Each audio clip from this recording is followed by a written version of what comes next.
नमस्कार. कथा मराठी चॅनलवर तुमचं सगळ्यांचं स्वागत आहे. तू ही रे माझा मितवा या सिरियलचे सगळे अपडेट तुम्हाला या चॅनलवर पाहायला मिळतील. तर चॅनलला लाईक आणि सबस्क्राईब करायला विसरू नका. ठरलं तर मगमध्ये आज आपण पाहत आहोत. इथे नागराजने बायकोवरती हात उचलला हे सत्य ज्यावेळेला रविराजला आणि घरातल्यांना कळतं त्यावेळेस सगळ्यांना वाईट वाटतं. आजी तर म्हणू लागते, नागराज तू एक स्त्रीवरती असा अत्याचार करशील असं कधी वाटलं नव्हतं. तुला तर मी माझा मुलगा मानायची रे, तू असं कसा वागलास? म्हणून आजी आता प्रश्न विचारते. अस्मिता म्हणते, बायकोला मारणाऱ्या व्यक्तीला आपण समजायचं तरी काय? नागराजवरती सगळेजण कमेंट करत असतात, वाईट साईड बोलत असतात. नागराज सगळ्यांचं बोलणं ऐकून घेत असतो. कुणालाही त्याचं वागणं पटलेलं नसतं आणि त्याचं हे वागणं, बायकोला मारणं हे सगळ्यांना मन दुखावणारं असतं. त्यात रविराज म्हणू लागतो, मला हे इतके दिवस कळलंच नाही. आता अर्जुनलावरतीही रविराज खवळतो आणि म्हणू लागतो की तुम्हाला इतके दिवस हे सत्य सांगितलं का नाहीस? तुम्हाला एकदा तरी शब्दांनी सांगायला हवं होतं. बिचारीवरती इतके अत्याचार घरात होत होते आणि मला कोणीही सांगितलं नाही. प्रतिमा, तू तर तुझ्या डोळ्यांनी पाहिलं. आत्ताच तर तू म्हणाली ना, तुझ्या डोळ्यांनी पाहूनही तू हे सगळं सत्य माझ्यापासून कसं काय लपवून ठेवू शकलीस? तर सुमनने मला शपथ घातली होती म्हणून मी तुम्हाला सांगू शकले नाही असंही ते सांगू लागती प्रतिमा. पण रविराज म्हणू लागतात की मला खूप वाईट वाटते की माझ्या वहिनीवरती तू अशी हात उचलला, मारझोड केली, बिचारीला किती त्रास दिलास तू. आणि आता इथे ढिम्म काय उभा आहेस? तिला शोधण्याचा प्रयत्न तरी तू केला आहेस का? तर तू म्हणू लागतो की मला माफ करा, मी इतके दिवस चुकीचं वागलो, पण इथून पुढे मी कधीही असं वागणार नाही. दादा खूप रागावलेला असतोय त्यावेळेला नागराज त्याच्यासमोर हात जोडून म्हणू लागतो, मी सपशेल सगळ्यांसमोर तुमची माफी मागतो आणि सुमन आली की तिचीही माफी मागेल. पुन्हा असं कधीही वागणार नाही. पण मी खरं सांगतो, मला खरंच माहीत नाही की सुमन आपल्याला न सांगता कुठे निघून गेली आहे आणि तिला शोधण्याचा मी प्रयत्न करतो. मी आत्ताच जातो असं म्हणू लागतो. त्यावेळेला नागराजला रविराज सांगू लागतो, तू इथून कुठेही जायचं नाही. आता सगळ्यांना तुझ्यावरतीच संशय आहे की तू सुमनला कुठेतरी लंपास केलं आहे. पण तो म्हणतो, नाही दादा, तुझी शपथ, मला खरंच माहीत नाही आपली सुमन कुठे आहे. मग नातेवाईकांना फोन करण्याची ॲक्टिंग इथे नागराज करू लागतो. मावशी, तुमच्याकडे सुमन आली आहे का? काही फोन आला होता का? अशा सगळ्या चौकशा तो 2-3 फोन करू लागतो. घरातल्यांना दाखवू लागतो की मी इथे माझ्या बायकोला किती जीव लावतो, तिला शोधण्याचा किती प्रयत्न करत आहे. असे सगळे त्याचे नाटकं सुरू होतात. त्याच्याकडे पाहून 1 मिनटासाठीही इथे आपल्या सायलीला त्याची दया येत नाही. कारण तो घाबरला आहे आणि त्यानेच काहीतरी केलं असावं असा तिचा पक्का संशय आहे. ती त्याच्यावर अजिबात विश्वास ठेवायला तयार नाही. इकडे नागराजच्या शेजारच्याच खुर्चीमध्ये त्या बायकोला म्हणजे सुमनला त्याने बांधून ठेवलेलं असतं आणि नागराज तिच्याकडे पाहून फिदी हसत असतो. त्याचं ते राक्षसासारखं हसणं, ते आवाज, ते ऐकून बिचारी सुमन इतकी घाबरलेली, भेदरलेली असते.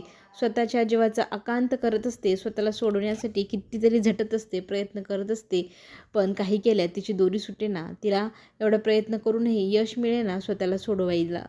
ती खूप प्रयत्न करू लागते स्वतःला वाचवण्यासाठी, सोडवण्यासाठी. पण नागराज इतकं घट्ट तिला बांधून गेलेला असतो की ती स्वतःची दोरीही सोडू शकलेली नसते. वरतून भूतासारखा महिपत तिच्याकडे पाहत असतो, हसत असतो. ते पाहून तर ते आणखीनच जास्त घाबरलेली असते. रविराज आता इथे नागराजला सांगू लागतो की तू इथून कुठेही जायचं नाही आणि जोपर्यंत सुमन आपल्याला भेटत नाही तोपर्यंत इथेच थांबायचं. इथून माझ्या डोळ्यासमोरून अजिबात हालायचं नाही, नाही तर तुझी काही खेर नाही. आत्ता तरी मी सुमन येईपर्यंत तुला काहीही शिक्षा करणार नाही, पण ती एकदा घरी आली की मी तुला अजिबात शिक्षेपासून वाचवणार नाही. इतकी कठोर शिक्षा तुला देईल की मी विचारसुद्धा करणार नाही की तू माझा भाऊ आहे. मी फक्त न्यायाच्याच बाजूने लढणार. इथे मग आता अन्नपूर्णाजी म्हणू लागते की आता बस झालं, सगळेजण शांत व्हा आणि तुम्ही आत्ता घरी जाऊ नका, असं कल्पना म्हणू लागते प्रतिमाला. प्रतिमा ही तयार नसते थांबायला इथे, पण ती म्हणू लागते की सुमंत सापडेपर्यंत आपण सगळेजण एक सोबत राहूया. म्हणजे काही मदत लागली, काही हालचाल कळली तर आपण सगळे सोबत असल्याने एकमेकांना मदत करू शकू. तर सगळेजण इथेच थांबा. कल्पनाचाही हट्ट असतो आणि प्रतिमाला मग कल्पना म्हणू लागते की मी तुला गेस्ट रूममध्ये घेऊन जाते, सगळेजण आता झोपा आणि काही वाटलं तर सायली आपल्याला निरोप द्यायला येईल. प्रतिमा तयार नसते, पण कल्पना तिला म्हणू लागते की हे बघ, आपण आता आपली काळजी घ्यायला हवी. काही वाटलं तर आपल्याला हे उठवायला येतील, आवाज देतीलच, काळजी करू नको. आणि नागराज 2 मिनिटात मी आलो बाहेरनं पाय मोकळे करून असं म्हणत शतपावली करायला बाहेर जातो. इथे अश्विनही सगळ्या हॉस्पिटलला मी सांगून आलो आहे की सुमन काकूचा काही पत्ता लागला तर कळवा, असा निरोप घेऊन आलेला असतो. सगळेजण आपापल्या कामात व्यस्त असतात, पण प्रियाला नागराजवरती डाऊट येत असतो की याने नक्कीच काहीतरी रायता फैलवून ठेवला आहे आणि हा सांगत नाही आहे. इथे आता सायली म्हणत असते की आपण सगळ्यांनी एकमेकांची काळजी घ्यायला हवी. कोणीही अजिबात घाबरू नका, नक्कीच सुमन काकू सापडतील. पुढे आपल्याला हे पाहायला मिळेल की नागराज बाहेर पायी शतपावल्या करायला गेलेला असताना तिथे प्रिया त्याच्या मागे मागे जाते. त्याच्याकडनं काही माहिती काढता येईल का म्हणून ती प्रयत्न करू लागते. नागराजला महिपतच्या माणसाचा फोन आलेला असतो. तो म्हणू लागतो की सर, मला ना महिपत सरांशी बोलायचं आहे. तर तो म्हणू लागतो, तुला कशाला त्याच्याशी बोलायचं आहे, कशाला नंबर पाहिजे आहे. तर तो सांगू लागतो की मला एकाच ड्युटी दिली होती त्या गॅरेजच्या बाहेर बसून त्या माणसावर लक्ष ठेवायची, पण तुम्ही तर आता तिथे एक बाई पण आणून ठेवली, म्हणजे काम दुप्पट झालं, मग पैसे पण दुप्पट व्हायला हवे. हीच गोष्ट मला त्यांच्याशी बोलायचे. तर तो म्हणतो ठीक आहे, तुझं काम होऊन जाईल, भेटेल तुला दुप्पट पैसे, महिपतला सांगतो मी.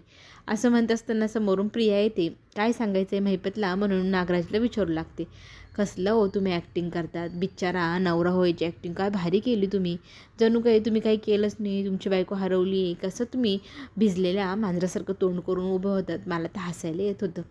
मग ती सांगू लागते, नक्की तुम्ही काहीतरी केलं आहे, मला माहिती आहे, तुम्ही ते मला सांगा. तुम्हाला मदत करण्यासाठी इथे कोणीही नाही, फक्त मीच एक व्यक्ती आहे जी तुम्हाला मदत करू शकते. तर आपल्या दोघांना एकत्र यायला हवं. इथे महिपत आणि सुमनचा प्रश्न आहे. तर नागराज सांगायलाच तयार नाही महिपतला कुठे ठेवले आणि सुमनला कुठे ठेवले.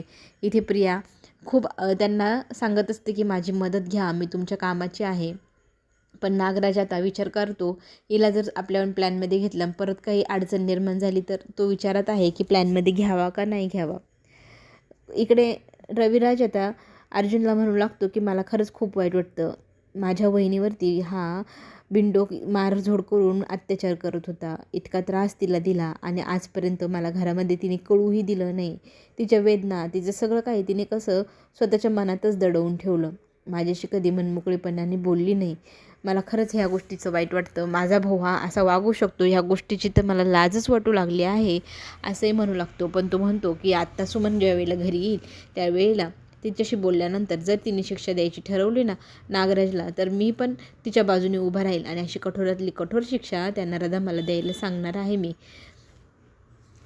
दुसऱ्या दिवशी सकाळी सगळेजण निराश असतात, कुणाच्याही चेहऱ्यावर आनंद दिसत नसतो. तर कोणी काही खाल्लं पिल्लेलंही नसतं. त्यावेळेला सायली स्वतः मग सगळ्यांसाठी चहा बनवते. सगळ्यांना सांगू लागते की आपण धीराने राहायला हवं, आपण असा अन्नत्याग करून काहीही होणार नाही, आपण हातपाय हलवायला हवे, त्यांचा शोध घेण्याचा आपण कसून प्रयत्न करूच आणि स्वतःचीही काळजी घेऊच.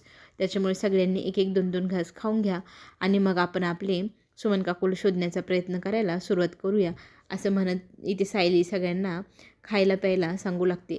रविराज आता घरी जाऊया असं म्हणत असतो प्रतिमाला. तर प्रतिमा म्हणत असते, भाऊजी तर दिसत पण नाही, कुठे गेले आहे. तर तितक्यातच अर्जुनला फोन येतो. लोकेशन सापडले हे सावंतांकडनं कळल्यानंतर लोकेशन सगळेजण पाहू लागतात. तर लोकेशन हे पनवेलच्या वेशीजवळच्या एका ठिकाणचं दिसते. तर ते गॅरेजजवळचं ठिकाण आहे हेही त्यांना कळलेलं असतं. आता महिपत त्याच ठिकाणी लपवलं आहे नागराजने, त्याच्यामुळे मोबाईल स्विच ऑफ केल्यावर शेवटचं लोकेशन त्या क्षणाचं मिळालं आहे हे आता सगळ्यांच्या लक्षात येतं. नागराज तर डोक्यालाच हात लावतो, काय मूर्खपणा केला आहे आपण, तिचं लोकेशन तिथं बंद झाल्याने आता सगळेजण सगळ्यात पहिले तिथेच जाणार. तर तो तिथून सगळ्यात पहिले पळालेला असतो, तिथून सुमनला आणि महिपतला हलवण्यासाठी. इथे सगळेजण विचारात पडलेले असतात की नागराज गेला कुठे. ते तर जाऊ दे, पण आता अर्जुन, सायली आणि चैतन्य निघालेले असते त्या लोकेशनवरती. तर पोलिसांना सोबत घेऊन जा असं प्रतापही सांगू लागतो. आणि मग ठीक आहे, तुम्हाला तिकडे काय होतं ते कळवतो. तर रविराज म्हणतो, आम्ही घरी जात आहे, तर तुम्हीही काही कळाल्यानंतर घरीच या आणि शक्यतो घरी याल तेव्हा सुमनला घेऊनच घरी या, अशी आमची इच्छा आहे, असं डोळ्यात अश्रू आणत रविराज सांगू लागतो. प्रतिमाही इमोशनल झालेली असते सुमनसाठी. पण आता नागराज गेला कुठे, नागराज म्हणून अशी हाक मारत इथे रविराज इकडे तिकडे पाहू लागतो, पण नागराज कुठेही दिसत नाही. ही डाऊटफुल गोष्ट आहे की एकदम ऐन वेळेला जेव्हा लोकेशन कळतं त्याच वेळेला नागराज गायब होतो, हे सायलीचे लक्षात येतं. इथे सायली विचारात पडलेली असते. नागराज मात्र वरती गेलेला असतो. तिथून प्रियाला फोन करतो आणि सांगू लागतो की मला तुझी मदत हवी आहे. मला महिपतला शिफ्ट करायचं ह्या ठिकाणावरनं, तर तू मला मदत कर. इथे ती मदत करायला तयार होती. घराबाहेर निघत असताना आजी तिला विचारते, कुठे निघालीस? ती उद्धटपणे म्हणते, बाहेर निघालेल्या व्यक्तीला असं थांबवू नये, आणि तिथून ती निघून जाते. लोकेशनवरती आता अर्जुन, सायली, पोलीस पोचलेले असतात. त्यांना त्या लोकेशनवरती एका माणसाचा आवाज येतो, तर तो आवाजाच्या दिशेने ते धावू लागतात. ते गॅरेजच्या समोरच्या पुढील दाराजवळ उभे असतात. त्या दिशेने ते सगळेजण पळू लागतात जिथनं आवाज येतो. पण मग बघता बघता मागच्या दाराने नागराज आणि प्रिया महिपतलाही तिथून घेऊन फरार झालेले असतात. त्यामुळे पुन्हा एकदा अर्जुन आणि सायलीच्या नशिबी आलं तर आलं काय, फक्त रिकाम्या 2 खुर्च्या. चला तर मग पुढे जे काही होईल ते पाहण्यासाठी सगळ्यांनी चॅनलला लाईक करा, सबस्क्राईब करायला विसरू नका. म्हणजे पुढे येणारे नवनवीन ट्विस्ट, नवीन नवीन प्रोमो सगळं काही आपल्याला चॅनलवर पाहायला मिळेल. आपण पुन्हा भेटू. धन्यवाद.